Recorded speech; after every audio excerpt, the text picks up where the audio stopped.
அன்பான உறவுகளே, இந்த தேவசாயம் பிள்ளையுடைய வரலாற்று சிறப்புமிக்க இடத்திலே இந்த இடம் ஒரு முக்கியத்துவம் வாய்ந்த இடம். ஏனென்றால் இந்த உலகத்தில் இசை என்பது உயிரிலும் உணர்விலும் அனைத்திலும் கலந்தது, அது கல்லிலும் கூட கலந்தது என்று சொல்வார்கள். அதுபோல இந்த இடத்திலே மணியினுடைய ஓசையை அழகாக கேட்கலாம். அது இந்த இடத்தில் மணி என்பது இல்லை, ஆனால் கல் இருக்கின்றது.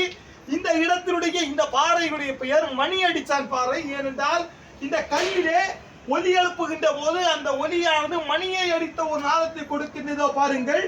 கல்லை தட்டினாலே மணி அடிச்சது போல அந்த அதே இதுலதான் இருக்குது. இந்த கல்லுல அந்த சவுண்ட பாருங்க, அந்த சவுண்ட் வந்து மணியை அடித்த இந்த ஆலயத்திலே மணி அடிக்கின்ற போது அந்த ஆலயத்தினுடைய மணியினுடைய ஒலி எப்படி இறைவனை கொண்டு போய் சேர்க்கிறதோ அதுபோல இந்த இடத்திலே கல்லிலே நாம் அடிக்கின்ற இந்த ஒலி நம்முடைய மனதிலே இருக்கக்கூடிய கவலைகளையும் கண்ணீரையும் வருத்தத்தையும் இறைவனிடம் கொண்டு சேர்ப்பதாக அமைகிறது. இதோ முயற்சித்து பாருங்க. பாருங்க, மணி அடிச்சது போலயே சவுண்ட் கேட்குது. இதுல மணி அடிச்ச சவுண்ட் தான் கேட்குது. இந்த இடத்துல வந்து அடிக்கும் போது அந்த இடத்துல மணி அடிச்சா அந்த சவுண்ட், அதாவது மணியினுடைய ஒலியானது அழகாக கேட்டுக்கொண்டே இருக்கின்றது.